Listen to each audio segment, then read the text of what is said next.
which is, I think, is one of our most critical strategic alliances in the 21st century, the world's largest democracy, and very, very concerned about the CCP. Well, guess what?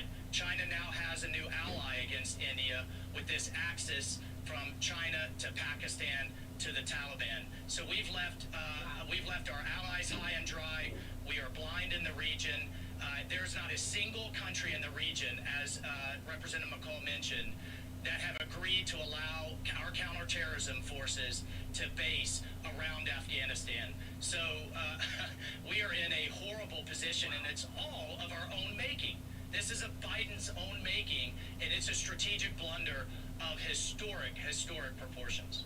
Congressman McCall, you will be questioning Anthony Blinken tomorrow morning when he testifies in front of your committee. Can you tell us a bit about what you'd like to hear from him?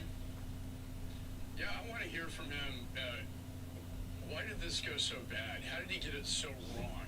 Why didn't he listen to the intelligence community warnings since April and May of this last year, telling me that the Taliban was going to take over, the Afghan army was going to fall, and the embassy would be in trouble. Instead, they listened to, Zal Khalilzad, the special envoy, this rosy dream that they were going to somehow negotiate a last-minute deal with the Taliban. Was absolutely fantasy world. And it was like a Yale faculty lounge rather than, a war on the ground. I want to know why he left American citizens behind. Why did the military evacuate before American citizens? I want to know why our interpreters who put their lives on the lines and fought with our special forces, why were they left behind? And as Mike Waltz said, are being executed as I speak in front of their families. And then finally, I want to know why.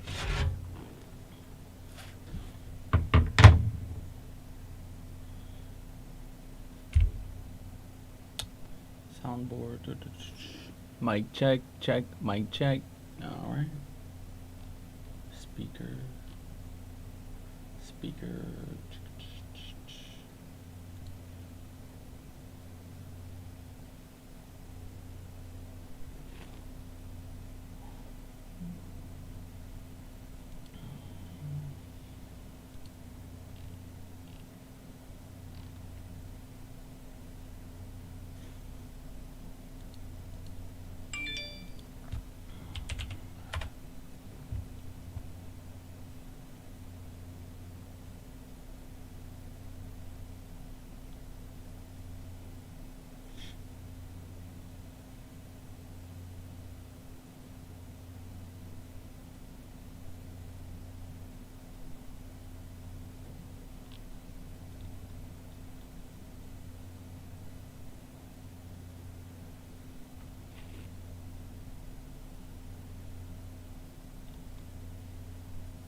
What's good? Good morning, Canadian. Good morning, Francis. Just made some breakfast. I made some, you can't see it because some green. I don't know. Why is there a green screen anymore? I don't got green screens on these layouts. So that shouldn't be there no more. Hold on.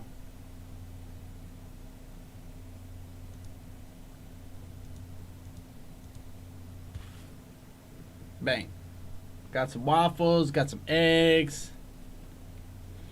First with the notification. Bro, good morning. You shot the dog. Yo, what's going on with you beautiful people? I was going to watch some YouTube. I was going to hang out with some of you guys. Let me see. What we watching? What we watching on YouTube? Alright. Check it.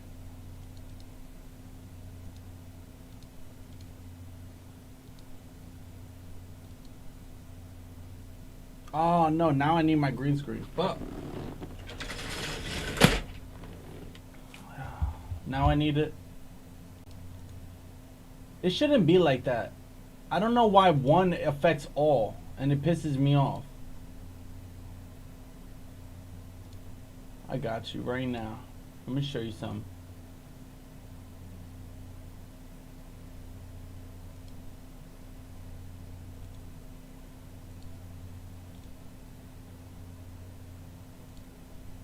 Alright, and we'll do it the right way this time. He said, what do you mean I shot the dog?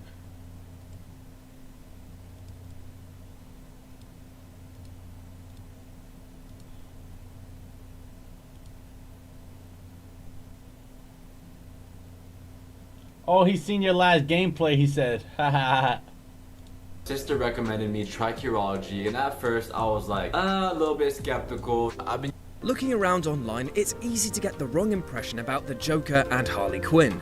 With all the fan art, t-shirts, and his and hers merchandise of the two of them, you'd be forgiven for thinking that they're one of the most romantic couples in the DC universe. No. 1,000 times no. The whole point of their relationship that people seem to be missing is that it's a toxic and abusive one. Joker is a cruel and sadistic monster who only keeps Harley around as a punching bag for when his plans against the Bat fall apart. Sure, she loves him, but she's completely unhinged and she can't help herself despite the fact that some of Mr. J's lowlights have occasionally made for some pretty uncomfortable viewing. With this in mind, I'm Jules, your Southwest Savage for WhatCulture.com, and this is the 10 worst things the Joker has ever done to Harley Quinn. But first, I just want to talk to you guys today about today's sponsor, Manscaped.com. Earlier this year, we initially partnered with you perform law and had just gone as confident.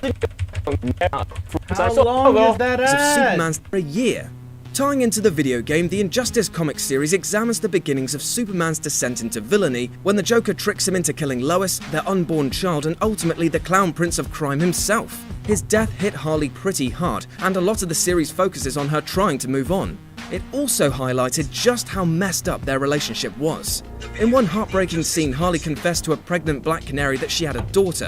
Thankfully, even Harley knew what kind of father Joker would be, and so as soon as she found out she was pregnant, she left him for a year to have the baby in secret. When she came back, Joker hadn't even noticed she'd left. Oh. It's brutally harsh, but that sort of emotional neglect is day to day for Mr. J. Number 9. He dumped her in chemicals. Traditionally, Harleen Quinzel's transformation into Harley Quinn was her choice and only consisted of a checkered jumpsuit and some white face paint. She looked the part, but it was never permanent. However, in the new 52, that completely changed. She was still a psychologist who fell in love with the Joker, but instead of choosing to become his sidekick, Joker decided that he needed something to prove her complete commitment to him and turned her into Harley Quinn by throwing her into the same vat of chemicals that he himself had fallen in. The chemicals bleached her skin and hair, and even when she broke away catch from my the Joker, Fallout it meant gameplay? that she could never truly get away from what he did to her. You're welcome, I guess. Number 8. He pushed her out of a window. Yeah, he In caught your iconic Fallout Batman game. That boy animated Francis episode is Mad on Love, it. Harley tried to prove herself to the Joker and give him the surprise never gift fails of to killing impress. Batman for him. She actually nearly succeeded, but the Joker felt threatened and thwarted the plan himself. Realizing what was about to happen, Harley grabbed a swordfish to defend herself with, as you do, but the Joker simply grabbed it from her and used it as a club to knock her out of a window. There was a pile of rubbish below that broke her fall, but Harley was still badly injured. Plus, it would be generous to assume that Joker put any thought into what was going to happen once he sent her through that window. Number 7. He tortured her for being too independent. The new 52 also boldly killed off the Joker early on.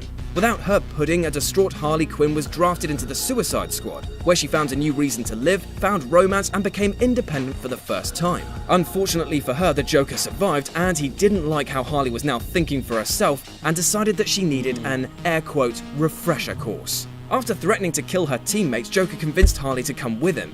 He then put her through a brutal regime of torture, beating and cutting her, hanging her half to death with a chain, and even setting Harley's now rabid hyenas on her.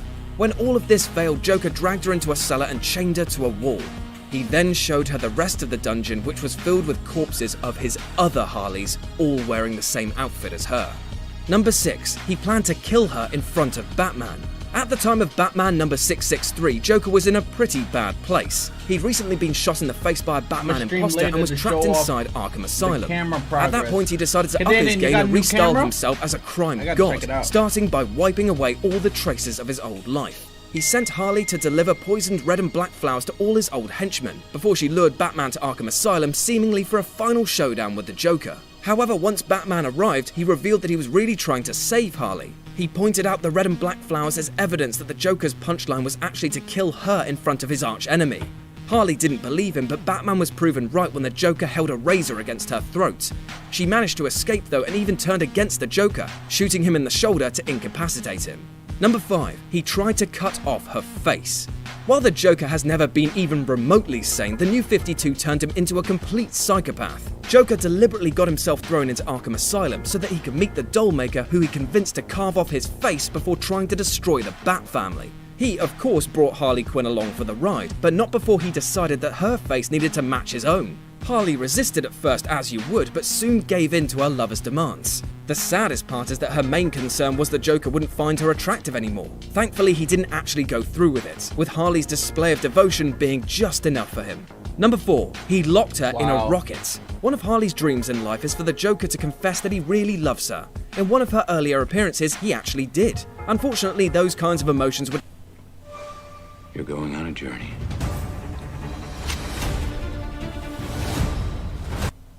were distracting and Joker hated feeling them. So he lured her to an abandoned rocket, locked her inside and dumped her by firing her into outer space. Harley was able to take control of the ship though and crash it into Robinson Park, where she met her best friend and eventual lover, Poison Ivy, so it wasn't all that bad. Number 3. He turned her into a constellation. The Joker is one of the most formidable villains in the world despite not having any powers, so just imagine how bad things would be if he were a god. In the Emperor Joker arc, Mr. Mxyzptlk decided to grant the Joker 1% of his power. However, the Harlequin of Hate tricked him and ended up with 99% instead. Joker used his near omnipotence to create a twisted version of the world, in which Bizarro led the Justice League, Superman was locked in Arkham Asylum for murdering Lex Luthor, and he kept killing and resurrecting Batman to enjoy killing him again. He also ate China. Seriously. Towards the end of his reign, he also rewarded all of Harley's years of service by killing her and transforming her into a constellation. In his own words, she was getting the best seat in the house. Number 2, he trapped her in an abusive cycle. The Joker's continued abuse of Harley Quinn is bad enough, but what makes it even worse are the tiny moments of kindness he shows her, like carrots dangled in front of her to keep her coming back. For instance, throughout Mad Love, Joker violently refuses Harley's advances. All her attempts to seduce him are met with either verbal or physical abuse, culminating in him throwing her to the hyenas when she covers herself in pudding, because, you know, pudding. After her fall, Harley woke up in hospital and completely renounced the Joker, deciding that she was gonna leave him as soon as she healed. Unfortunately, she then turned her head to see a bouquet of flowers and a get-well-soon card from the Joker, ensuring that she would go running right back into his arms. And number 1, he seduced her. Whilst the Joker may be insane, he isn't stupid. He has a deviously sharp mind and an expert understanding of psychology, which helped him to manipulate Harley into falling in love with him.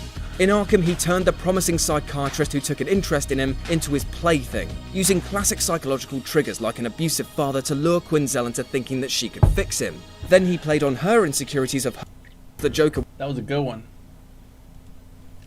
10 worst things Joker has done to Harley Quinn. He really beat the shit out of her. I mean, that was nice. Not bad, not bad.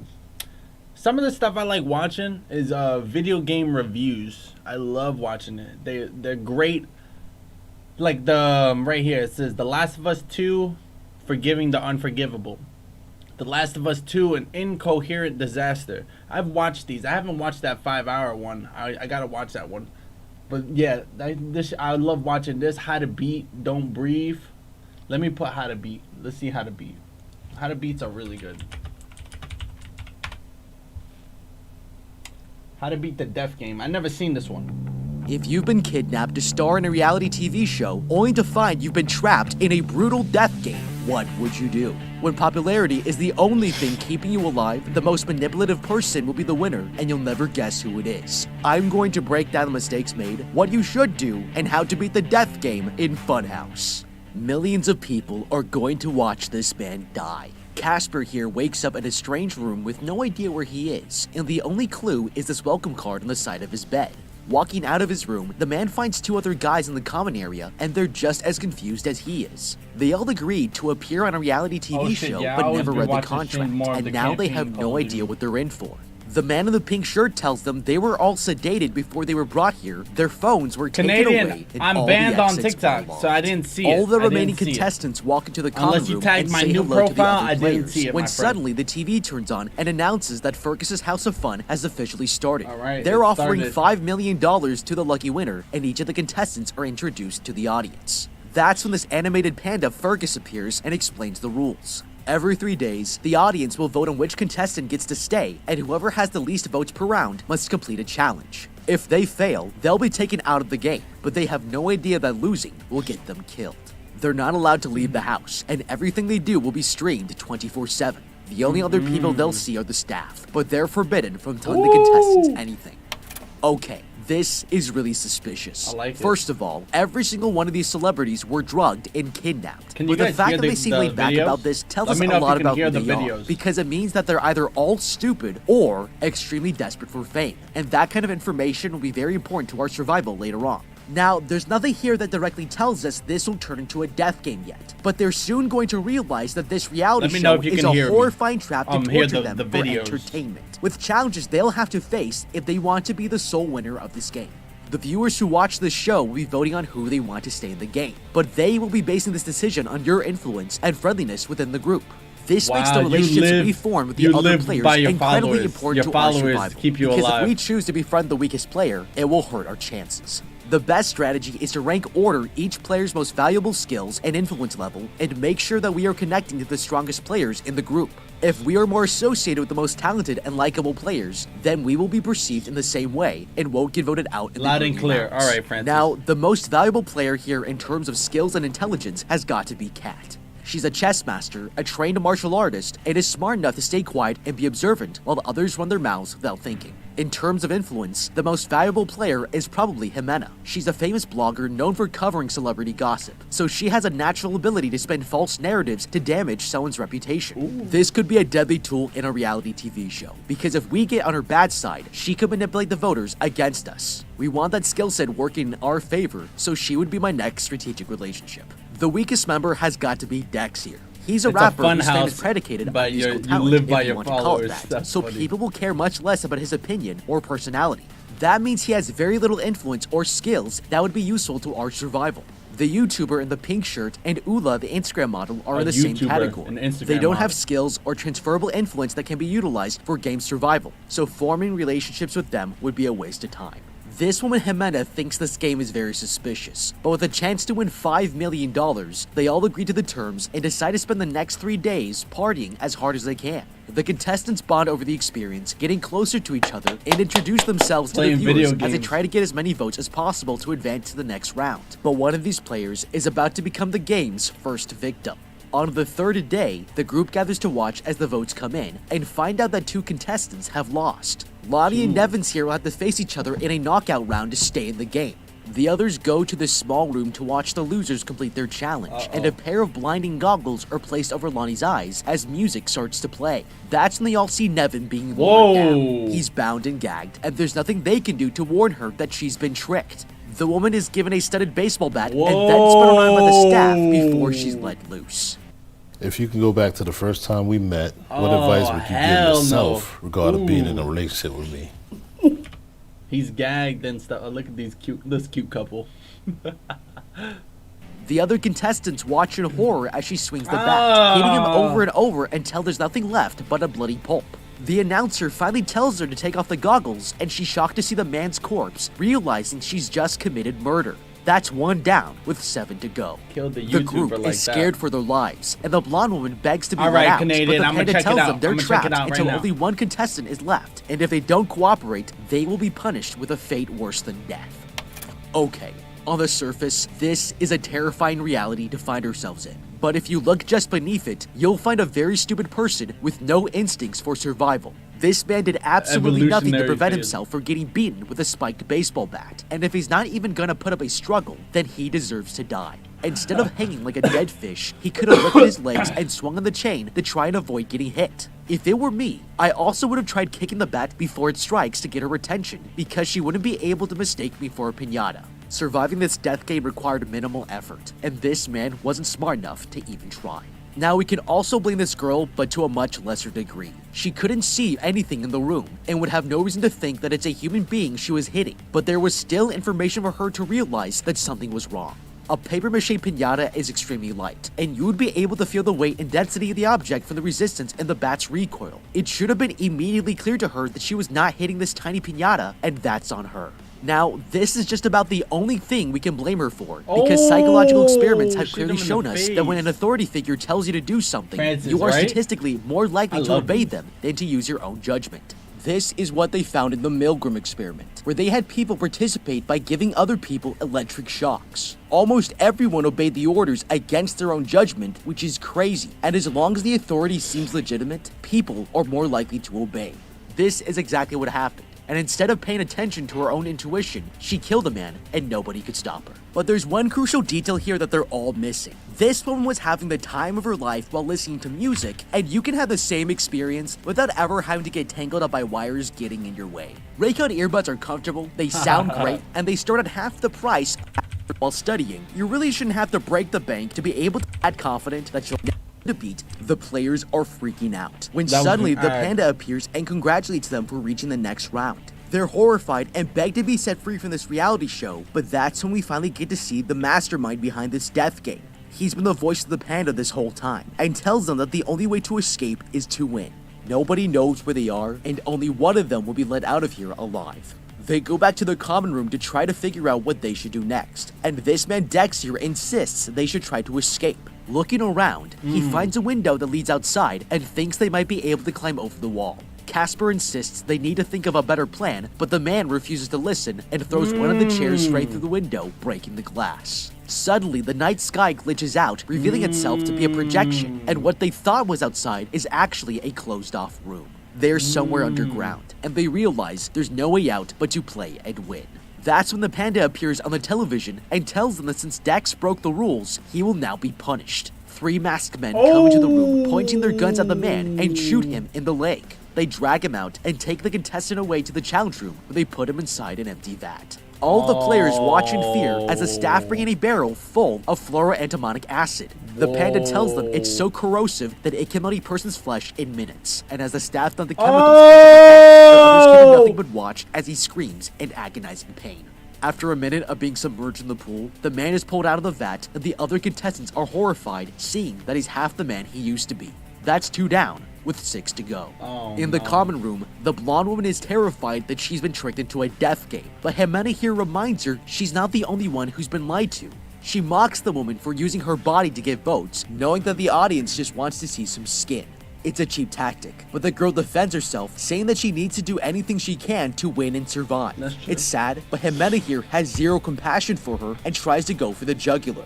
The woman tells everyone that Ula is sleeping with the Irishman to manipulate him to her advantage, and it's just another cheap tactic of using her body to get ahead in the game. But Casper here has had enough. Furious, he calls out the woman's hypocrisy, yelling that she's nothing more than a tabloid blogger who exploits people for clicks.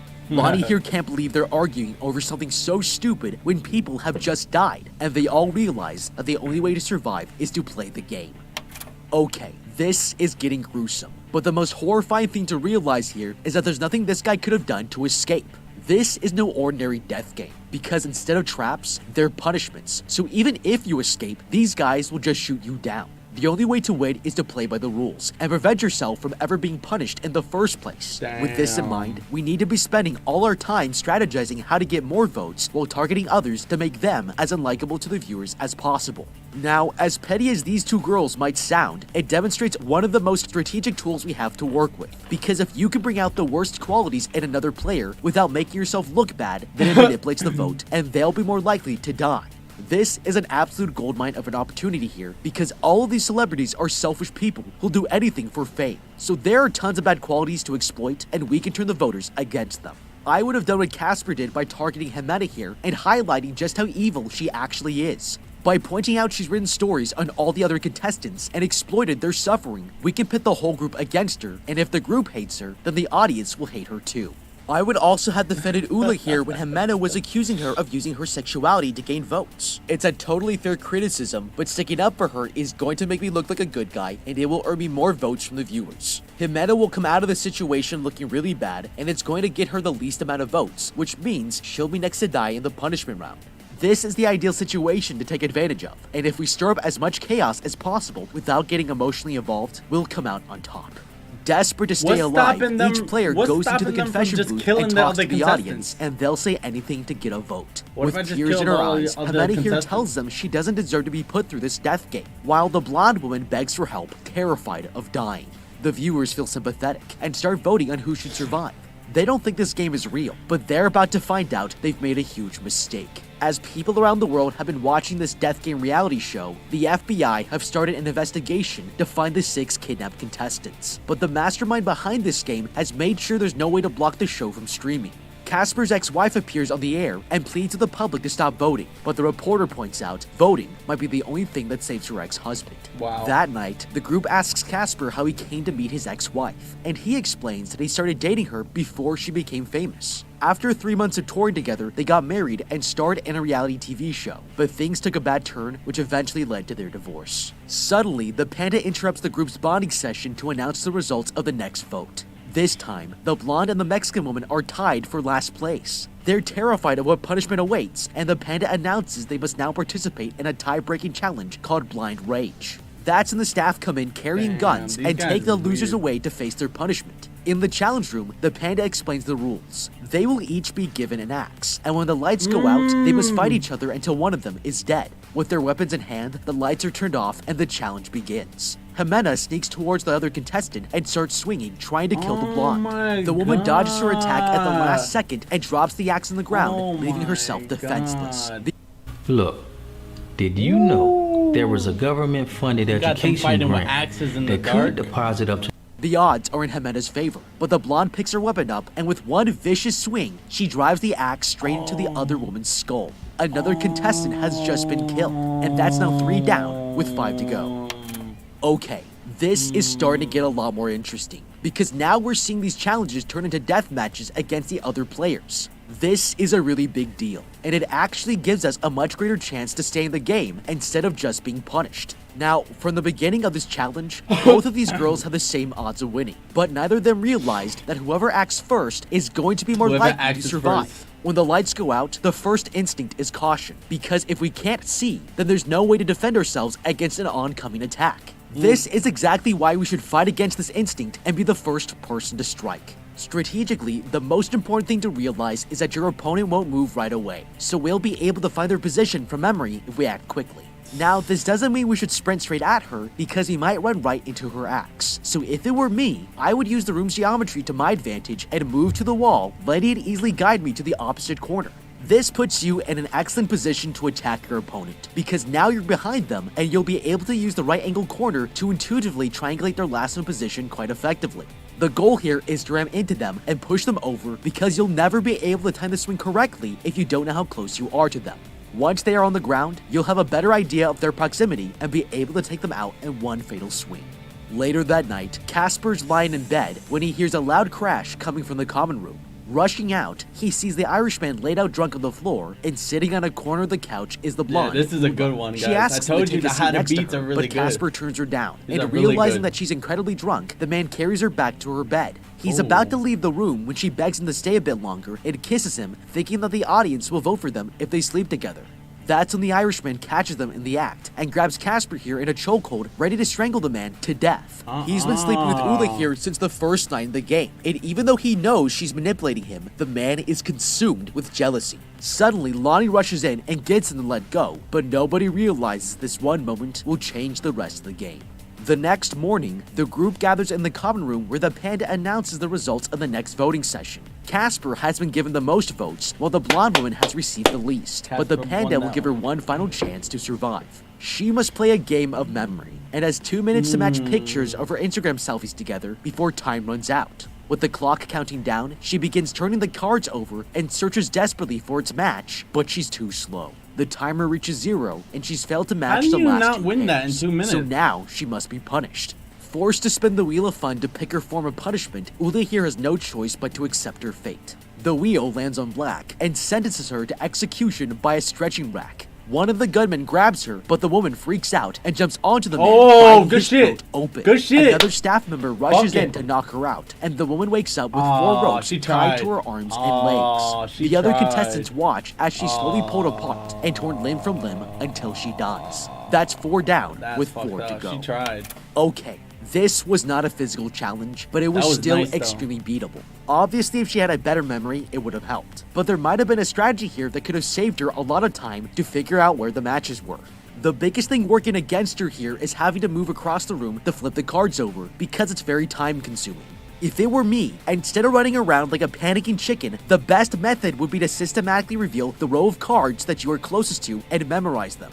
Then work your way one row after the other, and you'll begin to find matches by walking in a single direction instead of wasting your time jumping around aimlessly.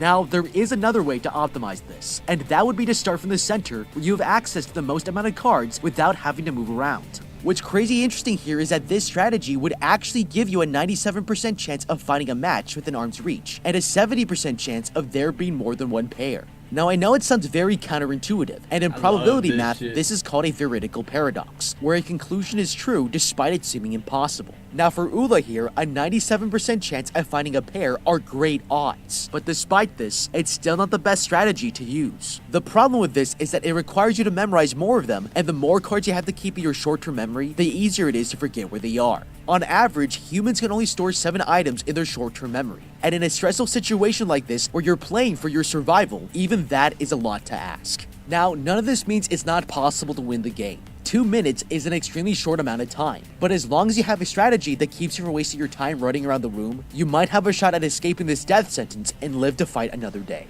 Instead of creating a strategy to maximize her 2 minutes, Ula here panicked and it got her killed.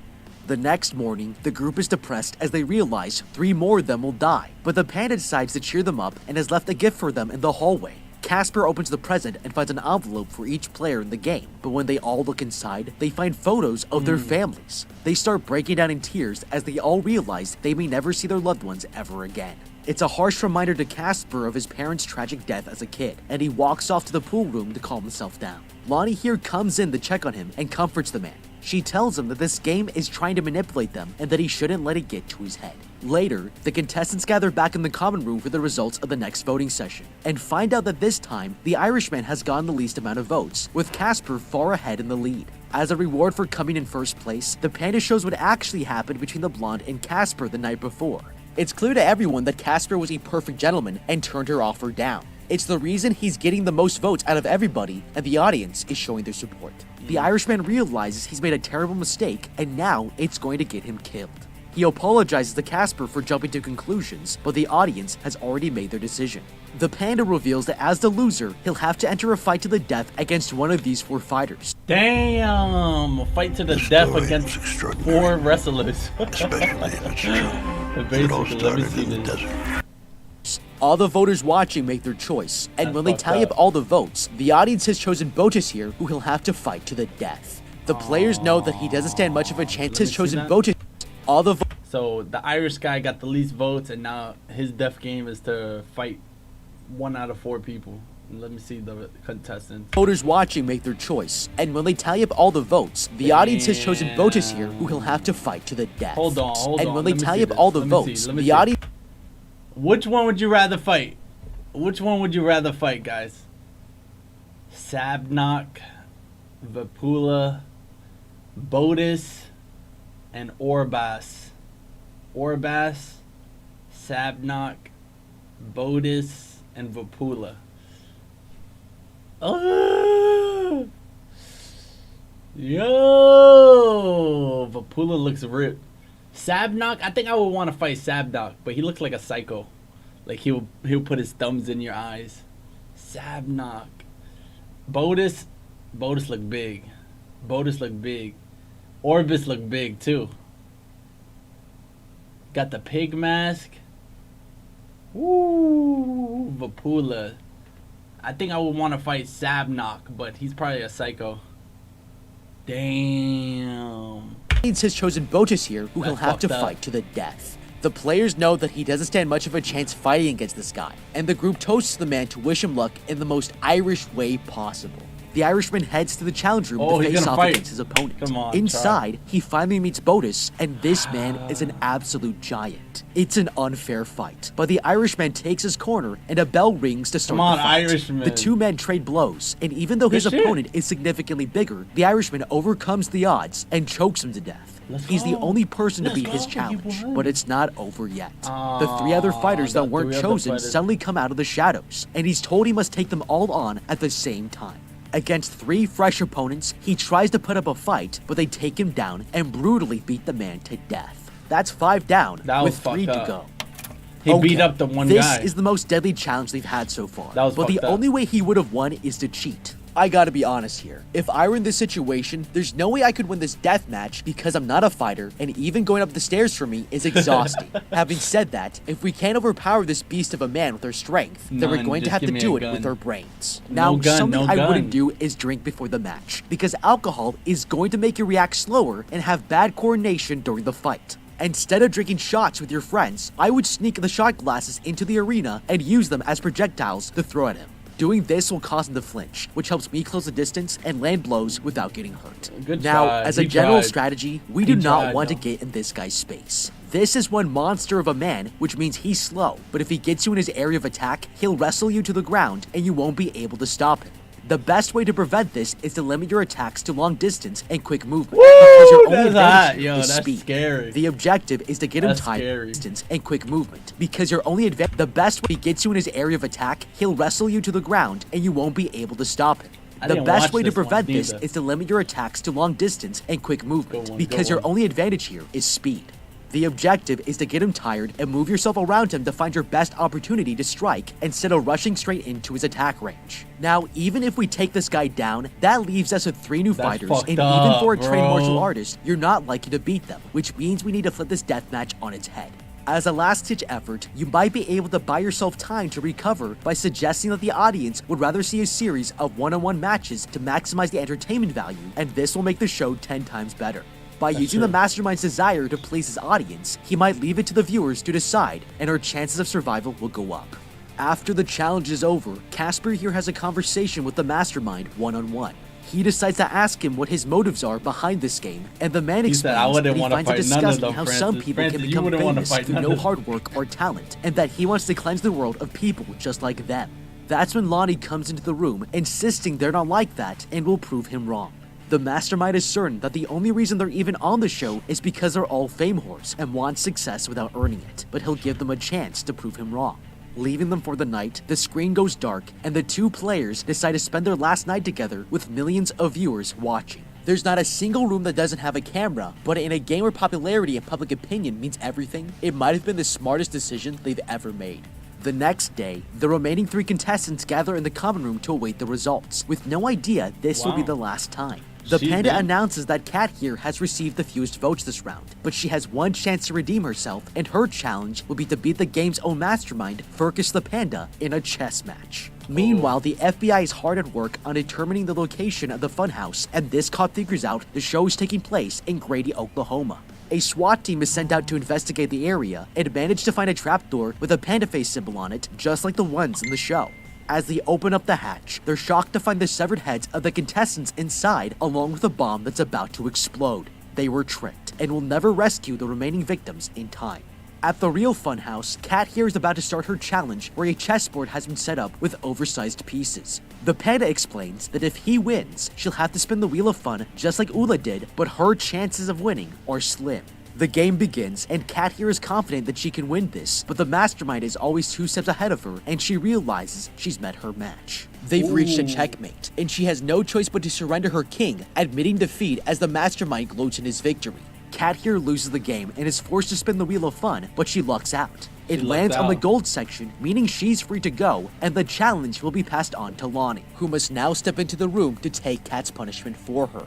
Trying to save her life, Casper volunteers to take her place in the challenge, and the mastermind accepts the deal, but he has one last trick up his sleeve.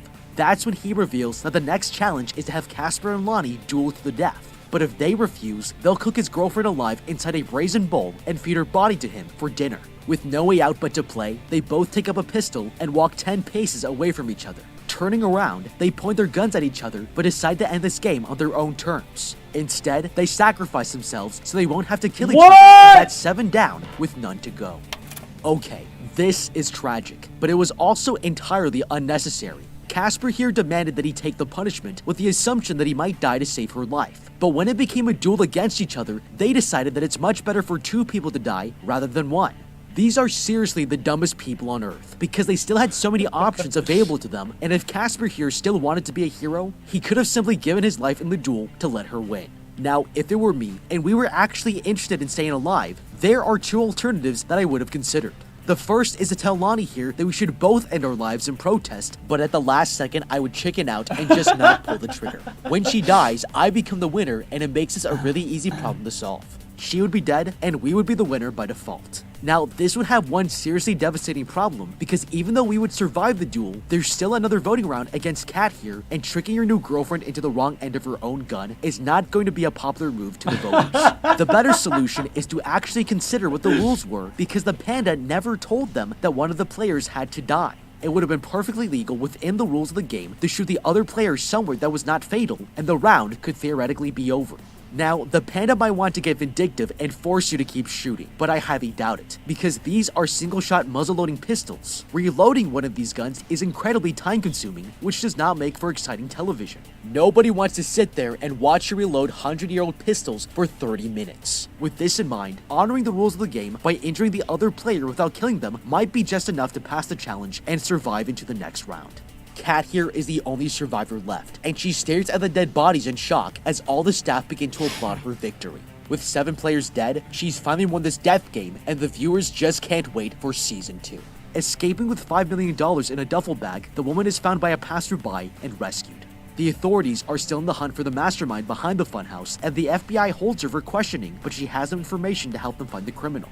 Later, Kat here is sitting at home as the news plays on the TV, and this man is being interviewed about his continued success as an entrepreneur.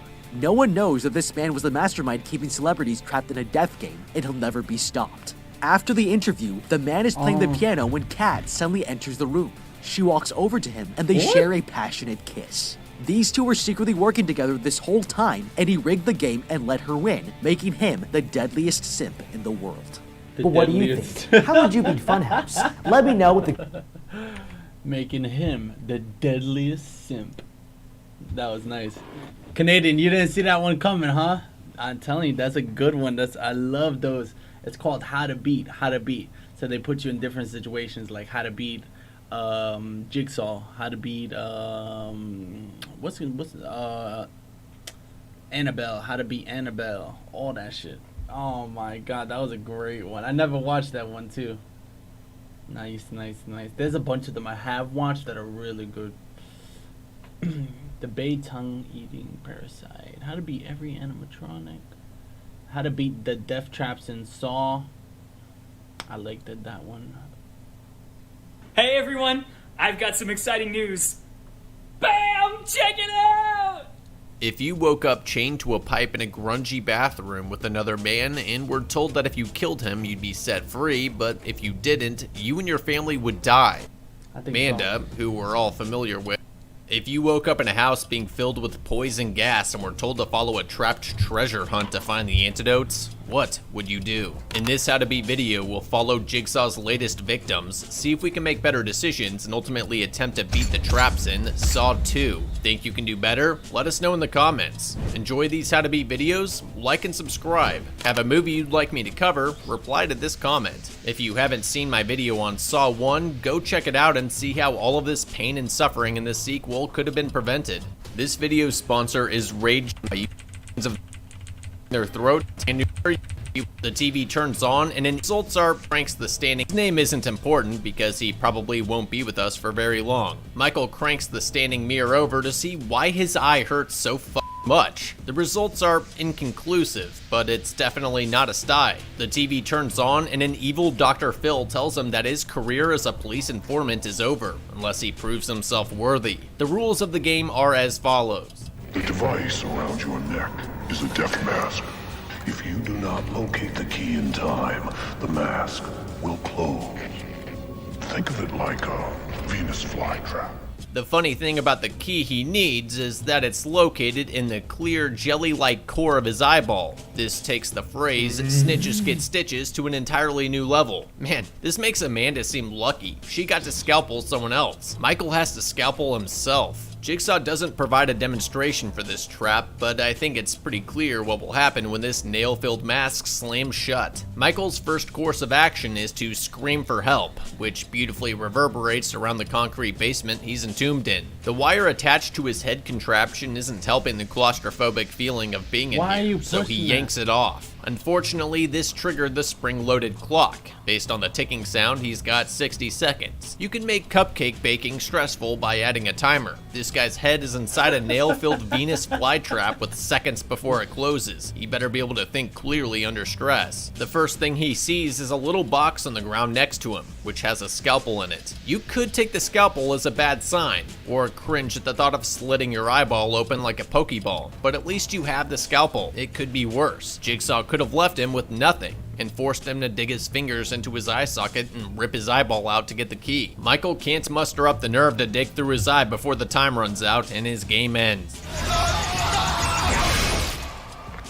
Let's rewind and see what Michael could have done to beat this trap without performing surgery on himself. Right off the bat, he shouldn't have yanked the wire out, which initiated the countdown and caused his stress levels to go nuclear. I think this is a reasonable error he could have avoided. When Jigsaw was talking about the spring-loaded timer on his death mask, Michael had felt around and located a circular device with a glass face which was attached to the wire. He could have also confirmed this by using the mirror. It's not a stretch to think that in order for a spring-loaded timer to be activated, something holding the spring loaded has to be removed. It should have been obvious that it was the wired pin inserted into the timer. The next move would be to try to figure out a way to dismantle the pulley system, which could pull the wire and set the trap off. Even with the trigger disarmed, you'd still want to get the bear trap off your head in case it was set off somehow. Using the mirror and feeling around, he'd see that his head contraption was mounted on a leather harness with a waistband and shoulder straps secured by padlocks. The device looks like a single-piece design that was slipped over his head. What also makes me think that is that the key he needs to find unlocks the padlocks on his harness, not the device. He could use the scalpel to cut the straps and lift the device off over his head. If Michael had pulled the pin and started the timer by accident, I still think he could have cut the leather straps off in time to slip the device off before it snapped shut. If I'm wrong and it is a two-piece design that was tightly fitted around his neck and couldn't be lifted off,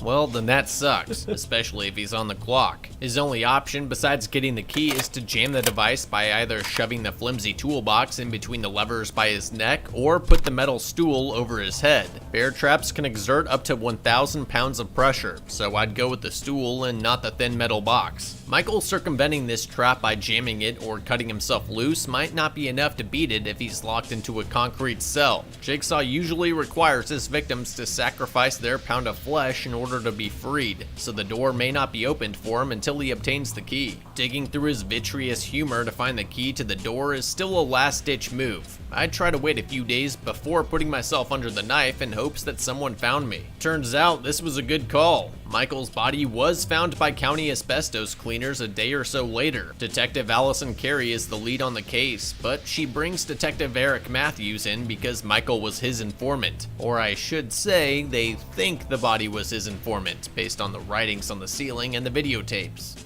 Let me get a look at his face. I'll tell you in 2 seconds if it's him or not. That's gross.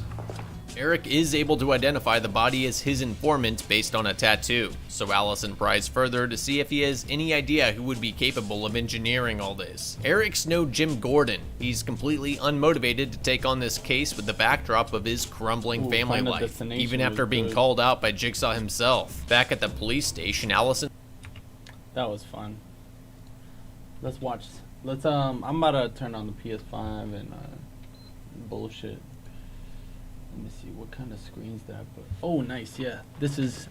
I got lucky and clicked the right screen the first time. So, yo, did you guys like that Death Game one? The other one, that was pretty good.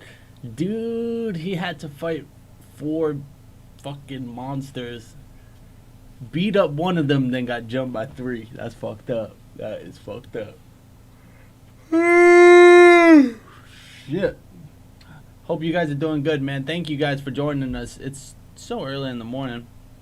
8:59 a.m. Let's see what we're gonna do. What the hell we gonna do? Canadian, what's up? What's up? Anyone down for Call of Duty? I'll get some games in on Call of Duty real quick. No fucking way, yo. I ate that breakfast. Alright. Let's go to the gameplay.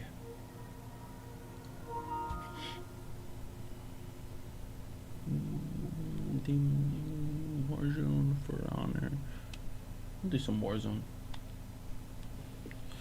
Let's do some Warzone.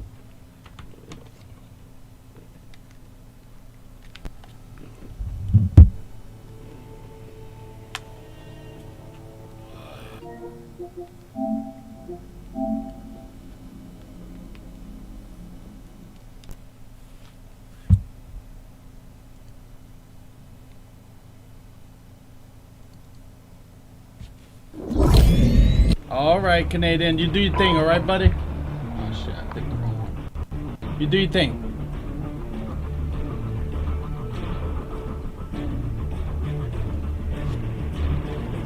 I'm gonna get a couple games in.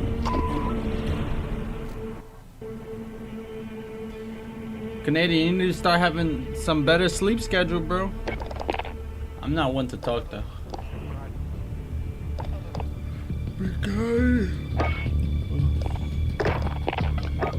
Play some Rebirth. Dude, that was a lot of fun, that last video. I didn't watch that one. I also need to make some new classes.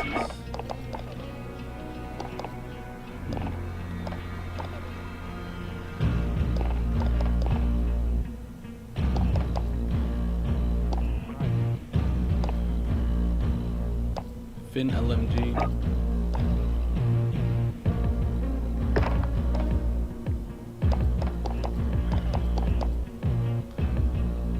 Stay frosty, my friend.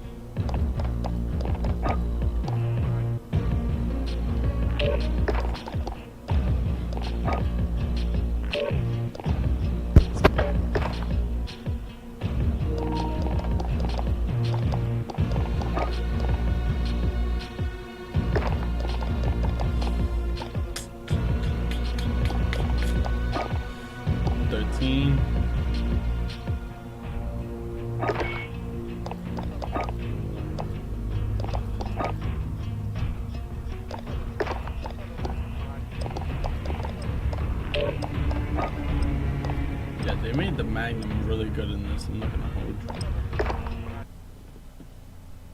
Let's try to get that quick dub. You know what we do. You know what we do, Francis. Sorry, I didn't stream yesterday. I don't have any weed.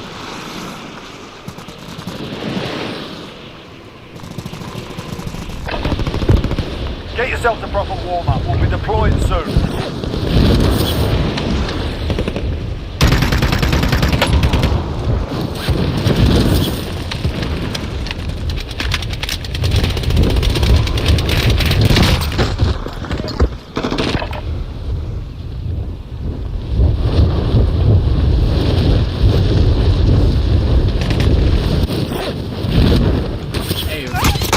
Enemy soldier incoming.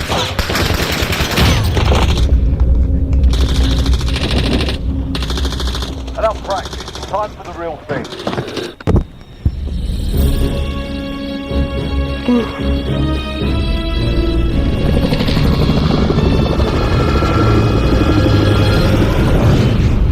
Vendor marked. Waypoint marked.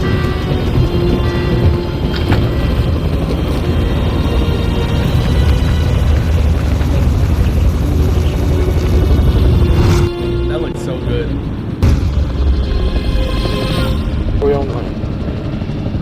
Battle Royale. Got gas closing in fast. Get to the safe zone.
I'm your pilot.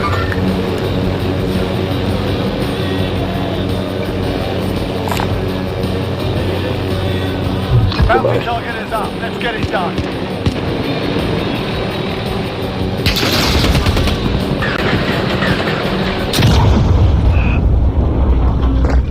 Loadout drop heading your way. Target Let it happen. We'll let that happen. Friendly UAV overhead. Now we could go and play.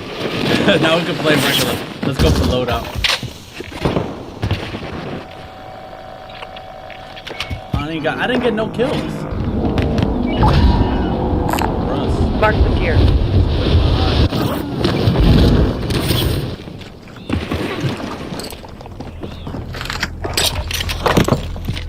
Let's go. Snipe time.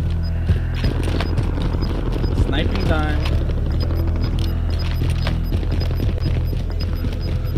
Friendly UAV overhead. You've got gas moving in.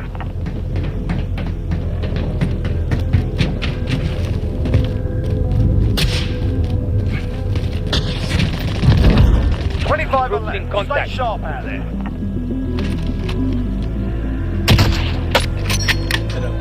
I hit his dumbass. Troops in contact.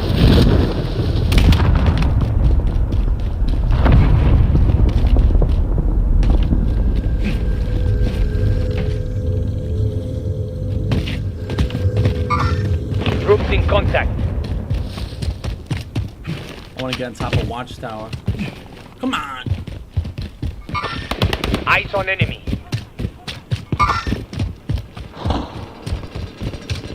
Come on, you can make it up there. Nobody's here. Let's go, let's go. Make it up top of this ladder. We can snipe some people easy, real easy. Come on, too slow, too slow. Time's up. Objective failed. You've got a loadout drop inbound.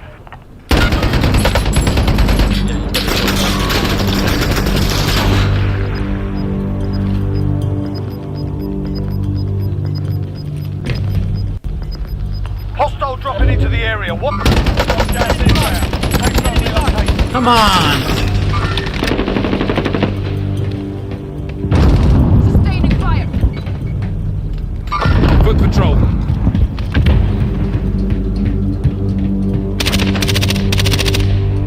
I did so much damage, you could clean that up. Enemy marked. Target right here. Heading out. Cancel that. Ass. I don't know why he went all the way in there.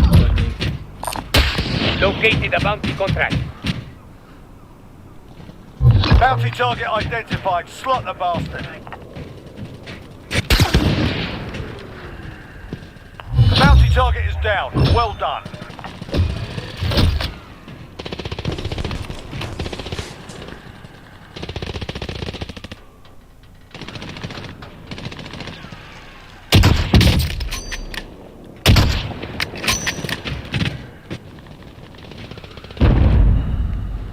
Enemy dropping into the AO.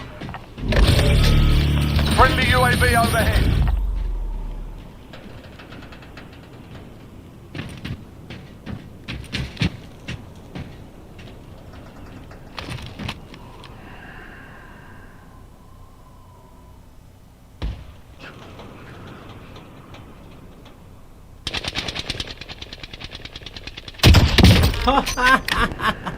We got him. Let's go.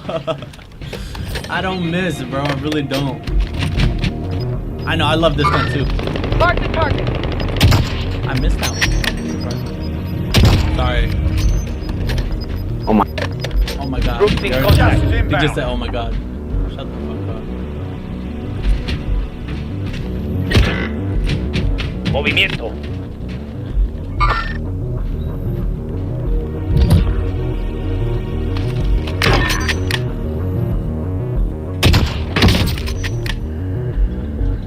Headshots only, bitch.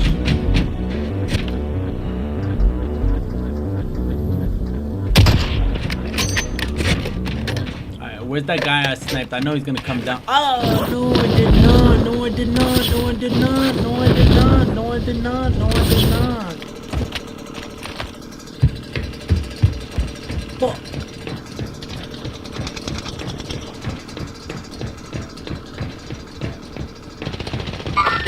Enemy marked.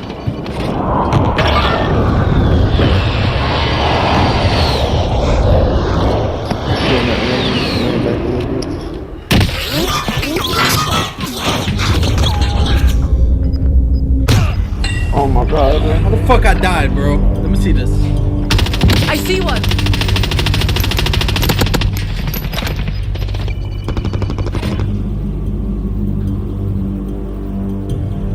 That's how I died? Untitled Chapter.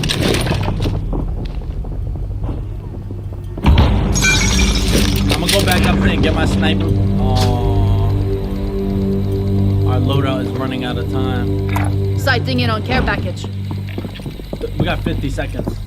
Let's try to go get our sniper back, get some kills, then we could go get our loadout. Mark the target. It's not like you got a sniper.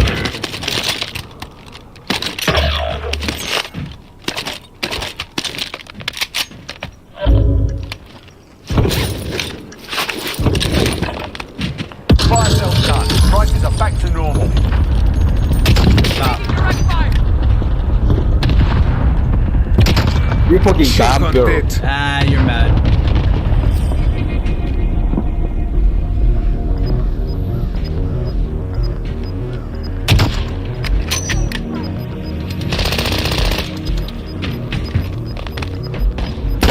You've got gas moving Bye, in. bitch.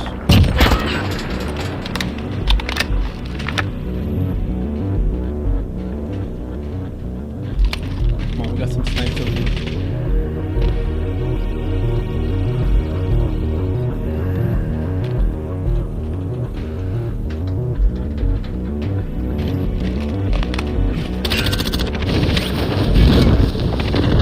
Loadout time. Enemy dropping into the AO. Troops in contact. Come on, boys, let's do it. Movimiento.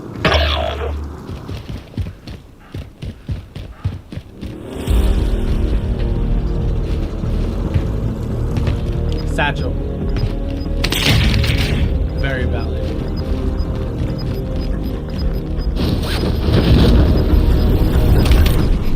You've got gas inbound. Safe zone relocated. Sustaining No fire. targets for range standing. Sort them out. Chill. You remember me? You remember me, bitch? Where did that throw knife go? Bro, how you let him just... Drawing's done. I'm good. Eyes on enemy. Fuck out of here, pussy bitch! Way. Fuck out of here! You know that parkour. You know that, and that's the same guy I've been abusing this whole time. The sniping one. She was wearing the little Move to the target area. You don't have the long. thing, the hoodie. Let's go. I think it's called a burqa or something.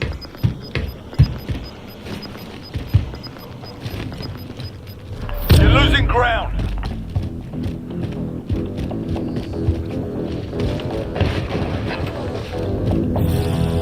I'm ready.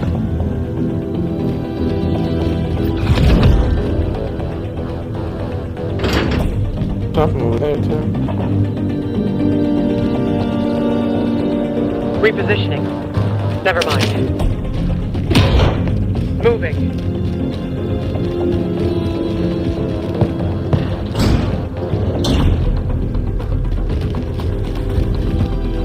I hear a chest.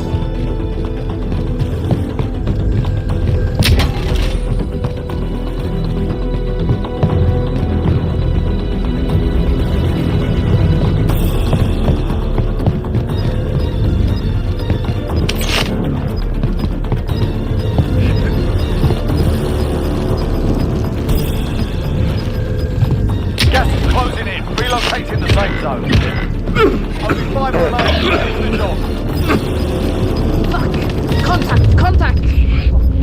You're losing ground. Good job, y'all. We're doing good. Hey, yo. I'm good.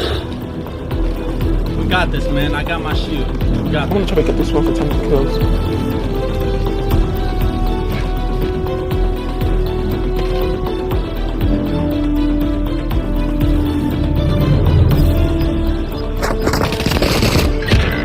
What happened to him?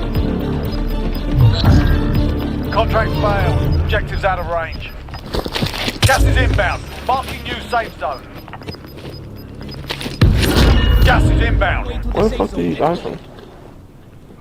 Movement. Troops in contact.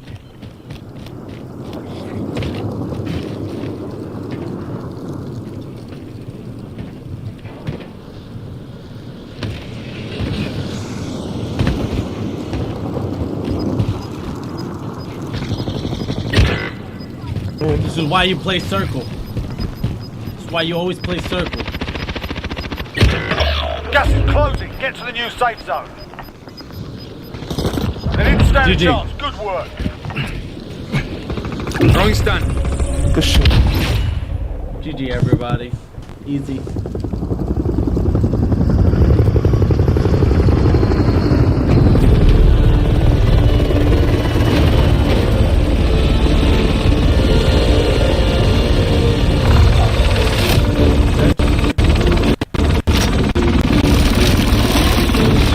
Yo, love you guys. Yo, Princess, I gotta take a break. I'm gonna do, I've been applying to some jobs and shit. Gotta get that done. I need to start driving, bro. I can't get a car.